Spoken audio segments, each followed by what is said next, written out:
here we are at 9. You're writing. When you get to college, were you still writing in high school, going into college? And, Yes. and what were you doing with the stuff you were writing? Well, I met my husband, who was my husband at the time. Okay, that's quite young. Okay. He was my husband at the time, but I met him, and he was a singer, songwriter, engineer, and he was actually. It's so funny because the first time I came over his house, he sent me some stuff online. Found him online. He sent me some stuff. I was like, yo, this is dope. Like, who records you? And he was like, I record myself. So I was like, where do you live? Like, I was writing and I was producing at that point, but I was not recording. Oh, okay. What does that mean? So like, I wasn't going to music studios to actually record my music. Okay. So I would just, perform at home. I would have my keyboard and I would have my little notebook and I would write my songs and I would sing them to myself. I would maybe record on my phone. Okay. Gone and actually made a song. Okay.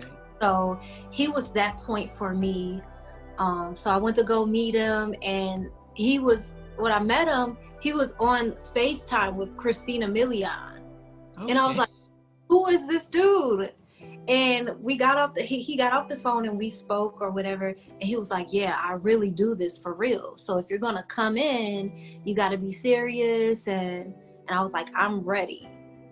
So he developed me as far as a recording artist, showed me how to record myself. He would engineer my vocals, and then I had songs. Okay, but then what about if we go back a little bit about the singing, because I noticed that people have the gift to be able to sing, but people go to vocal coaches to help them with their breathing and atonement. Mm-hmm. Did you have any of that, or did you just went from writing, sing on your own to recording? I think choir kind of taught me some things, but a lot of stuff I literally just picked up on my own, listening to different artists and hearing what made the difference with their voice and their tone and their delivery, and picking up the things that I wanted to have for my own sound. So, this has just always been a program in my brain, like figure this out and go do it. So I think over the years, I've definitely had people kind of teach me certain things. One of the guys who I met maybe in 2015, I want to say, his name is Dan Shea. Dan Shea, he produced everybody: Mariah Carey, Celine Dion, Boyz II Men, Jennifer Lopez. And being in the studio with him, I shared maybe about 4 weeks with him. He taught me a lot in a short amount of time. I've always been a quick picker-upper, but he showed me some things like smiling when you record, so that you can seem happy, and focusing on your vowels, the words, so that people can understand what you're saying. And, he taught me a lot of things that made a difference with my tonality and what I'm able to do as far as recording. So, yeah, but pretty much I was just self-taught. Okay. So we get you in college, and you met your husband before he was your real husband. Were you still in college, or you'd finished college? I was still in college. So that actually it didn't make me, but it influenced me to quit, because everything that they were teaching me in school that I was paying $30,000 for, he was teaching me at home, at his home. So I was learning all of the programs, and I was like, you know what?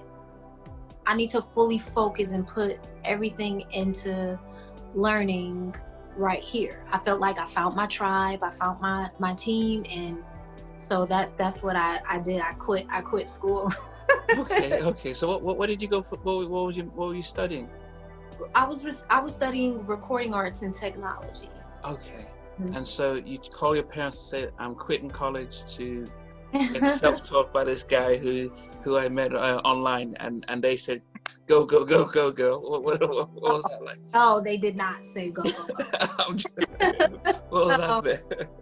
They, of course, they wanted me to follow my dreams, but they also wanted me to have a backup plan, and eventually over the years, I had to eventually tell my mom, like, look, mommy, I'm going to do this. I'm going to put 110% in this, and I'm willing to sacrifice everything. And I said, when I'm on the phone with you, I was like, you have two choices at this point. I was like, you can either support me and encourage me, because this is my decision and I'm not changing it, or I can't call you as much because it's discouraging me to hear you say things like, you need a plan B, you need a backup plan, blah, blah, blah, blah, blah. I was like, there is no plan B. There's this or nothing. Wow.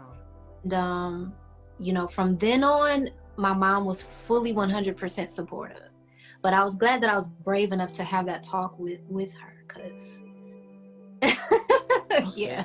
You've got me shaking. I'm like, you're saying it's this or nothing, but then what was this? What was it that you what were you seeing that no one else could see that at that point that you were going to do? Well, I think people think that it's just a 1 in a million chance that you can be successful in solely creating music and supporting your life. And it is probably 1 in a million, but it's not by chance, it's by your mindset. It's by your ability to keep going when things are hard. It's by your work ethic and your diligence, and those are the things that made an extreme difference, from me versus maybe somebody else that was thinking that they were going to do this and they got discouraged for whatever reason and they quit. Where does talent come in? Because all the will in the world, if you don't have the natural ability to sing, write music, and actually visualize arrangements, you're stuck. So you're asking me, where does talent come in? Yeah, because we're going back to you come from a very creative family, from grandparents, and from 5 and 9. You've had this in you, and then you also have this academic and background as well. So I could see how the ability to focus and really solve problems are there, but you've backed it up with your creative talent. And I can see how those two together can really start pushing doors. But if you didn't have that within you, that gift to write, because I've spoken to a lot of songwriters and they say, I was sitting at a piano and the song came, and I'm like, but I can't do that. I can, so it's not, it doesn't seem as if we can all do it. So did you notice that there was a gift you had that's... I did. I was blessed with definitely a gift. But I've seen so many people with gifts that don't make it. Yeah, that's true. And when I say make it, what I mean is you literally have to make it up in your mind. And that's another thing that Disney helped me with was activating my imagination. If you don't visualize yourself and where you want to be and how you want it to be, if you don't use your imagination to conjure up those things, you're not making it. It's not being made by your mind. And even so, yes, I can say that I am talented, and I was blessed with talent. But even if I was not blessed with talent, anybody can make the life that they see for themselves. Anybody can. You just have to be 100% dedicated to your own vision. That's all. Yeah, and that's really powerful about that being able to see it and then believe it, and I guess you know, if I look back at it as a therapist and I'm dealing with somebody who's struggling with self-esteem or depression, there is that sense of what's your long-term goal. So we're working towards stuff, because if you're depressed and you think life is crazy, that's it, nothing's going right, if you don't have a hope and a future, it's quite easy to give up and stuff. So it's really powerful. So I'm seeing your folks, your mom coming on board and says, okay, I believe in you and stuff. And that was the motivation. You quit college, and okay. I put my phone on don't disturb. Yeah, okay. Sorry, I thought I was talking. Yeah. So you quit college. You with your husband then, and he's teaching you to record. Yeah. What were you? So in that point, were you just then learning, okay, how to operate how to do the recording? Or what were you learning in those times? Oh my gosh, I was learning so much. You know, the main thing that I was learning that experiences have such a big role in what you're able to create and write about. So I was learning that, yeah, you can go do work, but you have to go live life. You have to accomplish things within your spirit, within your heart, within your mind, so that you can be able to go to these different places. Because with art, people want you to take them somewhere, and probably somewhere where they're maybe not be able to take themselves at the time. So I think that it was so important for me, because I was cultivating love with my husband, and I learned how important that is when you are pursuing your dreams and pursuing your passion, having a partner to kind of back you up and stand by your side when you feel like giving up, or you feel like quitting, or you don't feel encouraged. But aside from that, I was also learning to work with different programs and record myself, and how to finish a song and structure and all of that stuff. So it was like school for me. And now most people will start thinking that, well, isn't it just like you just start a song, you sing it to the end, and you just record that, and then that's it? So I mean, but you're making it seem as if you almost chop it into little pieces and have to patch it up like a jigsaw. Yeah. Well, for me, I do, because I think I want to make the most of every moment. I want to make the most of every hook. I want to make the most of every verse. You know, I want to make sure that people get that feeling in each moment of the song. You know, and so you got to learn how to take people up and down with a good story. You know, you have the beginning, you have the climax, you know, you have the rise, and then you come down and you have your conclusion. So I had to apply that to songwriting, because you can write a song, but what makes it a good song? What makes it a song that people want to revisit and replay over and over again? And that's that invoking that emotion and having that momentum and that energy flow and that movement of, you know, intro, take me up, take me up again, and, you know, conclude, make me feel like, that was the greatest ride ever. Yeah. But when you were learning this recording process, were you going to do any performances? Because it's one thing to be in the studio, like recording your vocal, but where were you performing? I was performing locally. I did a lot of local performing, and that was another thing. You know, from local performing, I was learning like, oh, okay, all of these mics don't sound the same. All of the, you know, the different crowds and what they react to. So I was learning how to pick what song was best for what crowd, and a stage presence, and, you know, how to fight through nerves, you know, because at the beginning when I would sing and I was nervous, my voice would crack.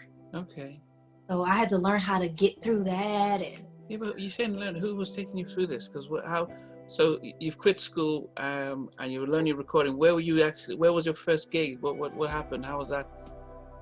My first gig? Yeah, so here you are. Okay, I want to go this full time. I'm learning now with you know, with my then husband.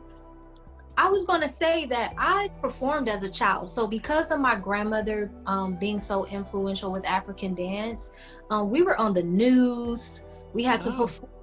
We did a lot of college performances when I was like 7. I would be in big stages doing African dancing and things like that. So I had performed a great deal of my life. Even in high school, we did a lot of school plays, and I would get solos and stuff like that. So I was just picking up along the way. My mom would put me in competitions sometimes here and there. Yeah. So I would do that, and then once I was kind of like on my own, like out of the house, out of my mom's house, I would get like local gigs, and I would just pick up stuff from there, like learn how to perform. And I did House of Blues, and I did we have a big church called the Trinity Cathedral. It was like 600 people there, and it was televised. And so I've done things. I've just literally, it was like throwing me to the wolves and how to survive. Literally. Now, but I wonder though, in those crowds, those are safe. Performing in a church, they're chairs for a lot of things in school and stuff. But then, when you were going into the sort of House of Blues and performing, was it your own stuff or cover songs? I always performed my own stuff. I only didn't perform my own stuff like one time.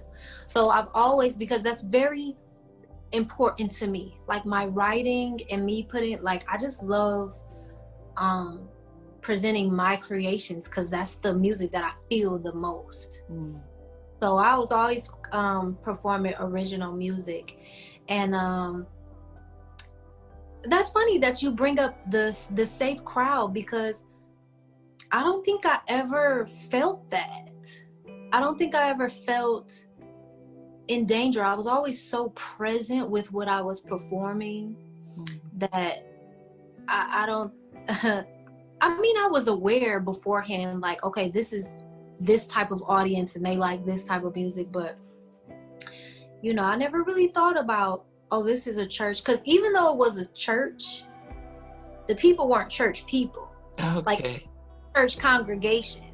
The show had just rented out the venue because it was so. Okay, I thought it was a Sunday morning you were singing, and they're like, "Well, we'll cheer you on." Yeah, gotta for you if it's that.